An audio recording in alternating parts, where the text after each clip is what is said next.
KST के programme में आपका स्वागत है। सबसे पहले कल का रिकैप देख लेते हैं। पहला प्रश्न है, हाल ही में ऑपरेशन सर्द हवा किसके द्वारा शुरू किया गया? इसका सही जवाब है बीएसएफ। अगला प्रश्न है, खबरों में रहा एबेल 370 क्या है? इसका सही जवाब है गैलेक्सी का समूह। अगला प्रश्न है, आसियान सचिवालय में भारत का नया राजदूत किसे नियुक्त किया गया? इसका सही जवाब है जयंत एन खोबरागड़े। अगला प्रश्न है, हाल ही में मैस्करेड 2021 का आयोजन किसके द्वारा किया गया? इसका सही जवाब है फिक्की। अगला प्रश्न है, बीते दिनों भारतीय सेना ने स्वदेशीकरण एवं नवाचार साझेदारी पर किसके साथ समझौते पर हस्ताक्षर किया? इसका सही जवाब है SIDM। अगला प्रश्न है, निम्नलिखित में से किसे कोयला मंत्री पुरस्कार 2020 से सम्मानित किया गया? इसका सही जवाब है उपर्युक्त सभी, यानी कि NCL, CCL और WCL। अगला प्रश्न है, ग्लोबल रिस्क रिपोर्ट 2021 किसके द्वारा जारी की गई? इसका सही जवाब है विश्व आर्थिक मंच। अगला प्रश्न है, बीते दिनों स्मार्ट एंटी एयरफील्ड वेपन यानी सौ का सफल परीक्षण किया गया। यह किसके द्वारा विकसित किया गया है? इसका सही जवाब है DRDO। अगला प्रश्न है, हाल ही में किसने बेस्ट कार्बन कैप्चर टेक्नोलॉजी विकसित करने वाले को $100 मिलियन इनाम देने की घोषणा की? इसका सही जवाब है एलन मस्क। अंतिम प्रश्न है, बीते दिनों किस राज्य में पोटाश के दोहन के लिए MECL, RSMML और DMG के बीच त्रिपक्षीय समझौते पर हस्ताक्षर किया गया? इसका सही जवाब है राजस्थान। शुरुआत करते हैं आज के सेशन की। सबसे पहले देखेंगे अभ्यास प्रश्न। हाल ही में किन दो देशों ने मिलकर लॉन्ग ऑप्स प्रोजेक्ट शुरू किया है? अमेरिका एवं यूनाइटेड किंगडम, जापान एवं यूनाइटेड किंगडम, अमेरिका एवं जापान या फिर जापान एवं भारत? इसका सही जवाब है ऑप्शन बी, जापान एवं यूनाइटेड किंगडम। जापान एवं यूनाइटेड किंगडम ने मिलकर लॉन्ग ऑप्स प्रोजेक्ट शुरू किया है। इस प्रोजेक्ट के तहत दोनों देशों के वैज्ञानिक पुराने परमाणु रिएक्टरों एवं अन्य रिएक्टरों जो चालू हालत में नहीं है उनको नष्ट करने के लिए एक नई एवं सुरक्षित टेक्नोलॉजी का विकास करेंगे।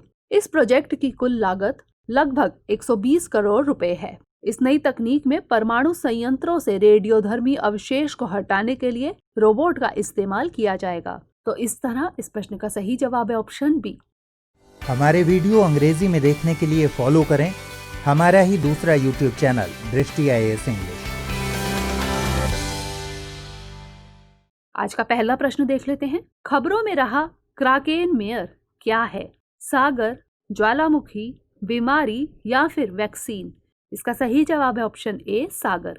हाल ही में खगोलविदों ने अनुमान लगाया है कि क्राकेन मेयर अपने केंद्र पर कम से कम 1000 फीट गहरा है। क्राकेन मेयर सागर शनि ग्रह के उपग्रह टाइटन की सतह पर सबसे बड़ा सागर है।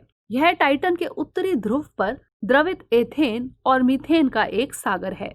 यह लगभग 1,54,000 वर्ग मील में फैला हुआ है। तो इस तरह इस प्रश्न का सही जवाब है ऑप्शन ए। अगला प्रश्न है, 24वें हुनर हाट का आयोजन कहाँ किया जा रहा है? कानपुर, लखनऊ, प्रयागराज या फिर वाराणसी? इसका सही जवाब है ऑप्शन बी, लखनऊ। लखनऊ के अवध शिल्प ग्राम में 24वें हुनर हाट का आयोजन 22 जनवरी से 4 फरवरी 2021 तक किया जा रहा है। इसका आयोजन केंद्रीय अल्पसंख्यक कार्य मंत्रालय द्वारा किया जा रहा है। इस हुनर हाट की थीम वोकल फॉर लोकल है। इस हुनर हाट में लगभग पूरे देश के लगभग 500 हुनर के उस्ताद शामिल हो रहे हैं। गौरतलब है कि इस हुनर हाट के प्लेटफॉर्म पर भी स्वदेशी सामान उपलब्ध है, जहां से देश विदेश के लोग सीधे दस्तकारों, शिल्पकारों, कारीगरों के स्वदेशी सामानों को देख एवं खरीद सकते हैं। आपको बता दें कि पिछले लगभग 5 वर्षों में हुनर हाट के माध्यम से 5 लाख से ज्यादा दस्तकारों, शिल्पकारों, कारीगरों और उनसे जुड़े लोगों को रोजगार के अवसर उपलब्ध हुए हैं। हुनर हाट से देश के कोने कोने की पारंपरिक दस्तकारी, शिल्पकारी की विरासत को और मजबूती और पहचान मिली है। तो इस तरह इस प्रश्न का सही जवाब है ऑप्शन बी। अगला प्रश्न है, बीते दिनों श्रम शक्ति पोर्टल किस मंत्रालय द्वारा लॉन्च किया गया?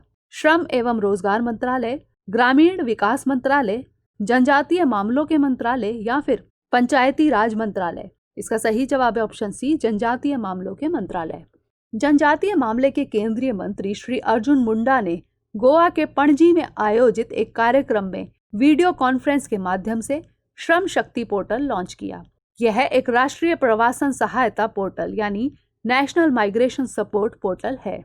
यह पोर्टल प्रवासी श्रमिकों के लिए राज्य और राष्ट्रीय स्तर पर कार्यक्रमों के निर्माण में प्रभावी तरीके से मदद करेगा। उन्होंने गोवा में एक आदिवासी प्रवासन प्रकोष्ठ यानी ट्राइबल माइग्रेशन सेल, एक आदिवासी संग्रहालय और प्रवासी श्रमिकों के लिए एक प्रशिक्षण पुस्तिका श्रम साथी का भी शुभारंभ किया।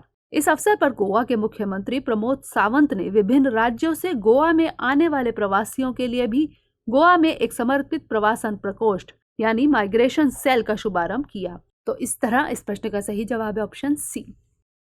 अगला प्रश्न है, आयुष्मान CAPF हेल्थ केयर योजना राष्ट्रीय स्वास्थ्य प्राधिकरण और किस मंत्रालय की संयुक्त पहल है? आयुष मंत्रालय, गृह मंत्रालय, कार्मिक लोक शिकायत और पेंशन मंत्रालय या फिर रक्षा मंत्रालय? इसका सही जवाब है ऑप्शन बी, गृह मंत्रालय। गुवाहाटी में केंद्रीय गृह मंत्री अमित शाह ने CAPF यानी सेंट्रल आर्म्ड पुलिस फोर्स के जवानों के लिए आयुष्मान CAPF हेल्थ केयर योजना का शुभारंभ किया। यह योजना गृह मंत्रालय और राष्ट्रीय स्वास्थ्य प्राधिकरण की एक संयुक्त पहल है। इस योजना का मकसद बिना किसी नकद भुगतान और कागजी कार्य के सेंट्रल आर्म्ड पुलिस फोर्स के जवानों को निर्धारित अस्पतालों में मेडिकल उपचार उपलब्ध कराना है। तो इस तरह इस प्रश्न का सही जवाब है ऑप्शन बी। अगला प्रश्न है, सुर्खियों में रहा ऊसरिया जोशी क्या है? बंदर की प्रजाति, चींटी की प्रजाति, पत्रिका का नाम या फिर जीवाणु? इसका सही जवाब है ऑप्शन बी, चींटी की प्रजाति। ऊसरिया जोशी भारत में हाल ही में खोजी गई चींटी की दुर्लभ प्रजाति है। चींटी की यह प्रजाति केरल और तमिलनाडु राज्यों से खोजी गई है। समान प्रजाति की ये चींटियां एंटीनल सेगमेंट्स के आधार पर एक दूसरे से बिल्कुल अलग होती हैं। केरल के पेरियार टाइगर रिजर्व में खोजी गई चींटी की इस प्रजाति का ऊसरिया जोशी नाम Jawaharlal Nehru centre for advance scientific research के जैव वैज्ञानिक प्रोफेसर अमिताभ जोशी के नाम पर रखा गया है। तो इस तरह इस प्रश्न का सही जवाब है ऑप्शन बी।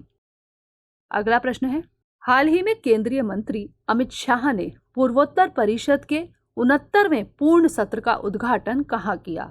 गुवाहाटी, अगरतला, कोहिमा या फिर शिलोंग? इसका सही जवाब है ऑप्शन डी, शिलोंग। केंद्रीय मंत्री अमित शाह ने पूर्वोत्तर परिषद के 69वें पूर्ण सत्र का उद्घाटन शिलोंग में किया। पूर्वोत्तर परिषद भारत के पूर्वोत्तर क्षेत्र के सामाजिक और आर्थिक विकास के लिए कार्य करने वाली नोडल एजेंसी है। इस परिषद में 8 पूर्वोत्तर राज्य अरुणाचल प्रदेश, असम, मणिपुर, मेघालय, मिजोरम, नागालैंड, सिक्किम और त्रिपुरा शामिल हैं। तो इस तरह इस प्रश्न का सही जवाब है ऑप्शन डी। अगला प्रश्न है, भारत का सबसे बड़ा मल्टी मॉडल लॉजिस्टिक्स पार्क किस राज्य में बनाया जाएगा? उत्तर प्रदेश, महाराष्ट्र, गुजरात या फिर राजस्थान? इसका सही जवाब है ऑप्शन सी, गुजरात। भारत का सबसे बड़ा multi modal logistics park Gujarat राज्य के साड़ंद के पास विरोचक नगर में बनाया जाएगा। यह मल्टी मॉडल लॉजिस्टिक्स पार्क 1450 एकड़ में फैला होगा। इसके निर्माण में 50,000 करोड़ रुपए का निवेश किया जाएगा। इस पार्क के निर्माण से प्रत्यक्ष और अप्रत्यक्ष रूप से 25,000 लोगों को रोजगार मिलेगा। तो इस तरह इस प्रश्न का सही जवाब है ऑप्शन सी। अगला प्रश्न है, निम्नलिखित में से किस भारतीय गणितज्ञ को 2021 के माइकल एवं शीला हेल्ड पुरस्कार का संयुक्त विजेता घोषित किया गया है? विद्युत मोहन, RD शर्मा, KC सिन्हा या फिर निखिल श्रीवास्तव? इसका सही जवाब है ऑप्शन डी, निखिल श्रीवास्तव। हाल ही में भारतीय गणितज्ञ निखिल श्रीवास्तव और 2 अन्य लोगों को 2021 के माइकल एवं शीला हेल्ड पुरस्कार का संयुक्त विजेता घोषित किया गया है। यह पुरस्कार केडिसन सिंगर समस्या और रामानुजन ग्राफ के प्रश्नों को हल करने के लिए दिया गया है। इस पुरस्कार के तहत एक मेडल और $1,00,000 दिए जाएंगे। तो इस तरह इस प्रश्न का सही जवाब है ऑप्शन डी। अगला प्रश्न है, खबरों में रही भारतीय रेलवे की सबसे लंबी मालगाड़ी यानी फ्राइट ट्रेन का नाम क्या रखा गया है? वासुकी, वैभव, सुपर एनाकोंडा या फिर वीणा? इसका सही जवाब है ऑप्शन ए, वासुकी।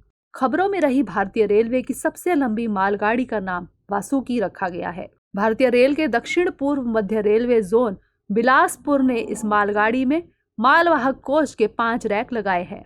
इस मालगाड़ी को भिलाई डी केबिन से कोरबा के बीच 224 किलोमीटर चलाया गया। इस मालगाड़ी की लंबाई लगभग 3.5 किलोमीटर थी। तो इस तरह इस प्रश्न का सही जवाब है ऑप्शन ए। अगला प्रश्न है, हाल ही में किस देश में भारतीय दूतावास ने ललित टाना कार्यक्रम के 10वें संस्करण का आयोजन किया? इंडोनेशिया, मलेशिया, श्रीलंका या फिर मेडागास्कर? इसका सही जवाब है ऑप्शन डी, मेडागास्कर। हाल ही में मेडागास्कर में भारतीय दूतावास ने ललित टाना कार्यक्रम के 10वें संस्करण का आयोजन किया।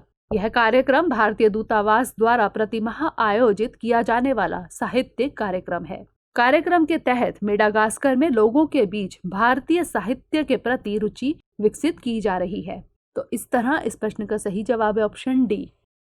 अब बारी है आज के अभ्यास प्रश्न की। अगले महीने होने वाले हिंद महासागर क्षेत्र के रक्षा मंत्रियों के कॉन्क्लेव यानी Indian ocean region defence ministers conclave की मेजबानी कौन देश करेगा? श्रीलंका, भारत, मलेशिया या फिर बांग्लादेश? इसका उत्तर हमें कमेंट सेक्शन में जरूर भेजिएगा। अगले सेशन में नए प्रश्नों के साथ मिलेंगे, तब तक के लिए धन्यवाद।